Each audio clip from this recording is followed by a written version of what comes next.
Welcome to the second hour of This Morning. Here are today's headlines.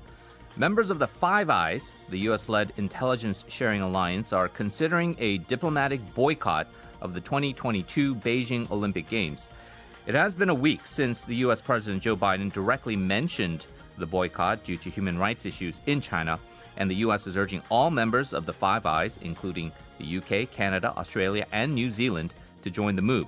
The diplomatic boycott was triggered by the disappearance of the Chinese tennis player Peng Shuai and the allegations of human rights abuse against the Uyghur community in China.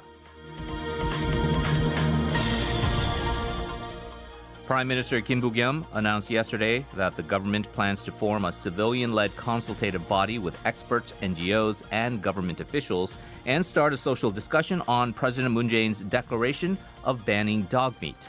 Although the problem was introduced by President Moon, a law in regards to the banning of dog meat consumption will be launched in the next administration. Prime Minister Kim stated it was difficult to simply approach dog meat consumption as an eating habit in a country where an increasing number of people live with dogs as pets. There are also splitting concerns between animal protection organizations and the Korean Dog Meat Association in making this into a law.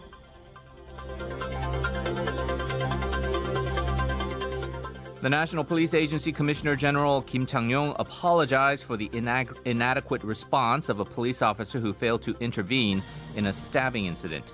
He visited the Nonhyun police station in Incheon and held a meeting to discuss ways to strengthen the police officers' ability to respond to violent crimes through on-site training. He stated that a training session with taser guns will be conducted on 70,000 police officers nationwide to avoid similar cases from happening again.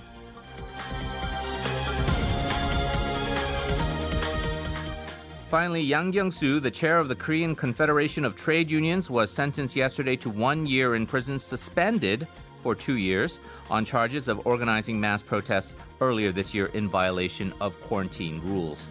The Seoul Central District Court also ordered Yang to pay 3 million won in fines. Yang organized mass protests from May to July in Seoul when the city was under strict social distancing rules banning all rallies. While he admitted all charges, Yang pleaded for leniency in court hearings, arguing that the rally ban restricted freedom of assembly.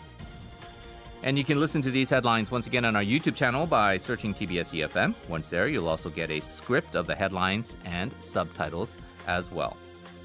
Coming up next, a 1-hour special panel discussion with our university students on this presidential election.